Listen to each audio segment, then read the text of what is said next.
तुला ना अशा मुलं भेटायला पाहिजे होते जे लोक पळून जातात हे करतात तेच तुला. चांगलं, ते तर फॅमिली बनवतात. तू तर बघ ती उधळत हिंडती इकडं तिकडं तिकडं इकडं. आई बापाचं ऐकत नाही, आई बापाला उलट उलट बोलती, आई बापाचं काहीच करत नाही. अरे मग मी कधी उलट बोलली तुला? एवढं चांगलं ना तू वागते, घरातलं पैसे काम देते करत, घरामध्ये. ना जिम्मेदारी नावाची गोष्ट आहे का आपण यातून झोपल्याला उतरून जावा, का आपण घरामध्ये झाडू मारला पाहिजे सकाळी उठून. नाही, सगळं आईच्या जीवावर सोडायचं आणि उधळत हिंडायचं.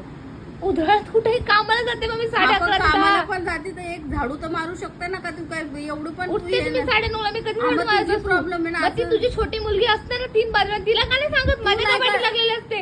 मी 3 पर्यंत घरी असते मग मी सगळं काम करून गेले असते. अरे मी तुला बोलायला पण असतं लागलं चालतं बस.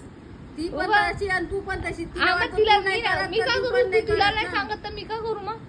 ती मध्ये दीदी नाही करत तर मी कशाला करू? मग ती दीदी घरी असते का? हे मग नाही दीदी- कळत का तिला? हा, मग दीदी तरी एक काम करून गेली पाहिजे ना. मग मी पण जाईन एक काम, मी पण कामाला जाते तेवढाच वेळ.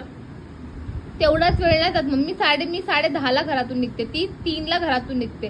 डिफरन्स आहे की नाही? नाहीये तुम्हाला जिम्मेदारी म्हणून आणि नाही करायची मला सगळं ते जिम्मेदारी. मेकअप पुसती आणि त्या ड्रॉवर मध्ये खूप पुसती त्या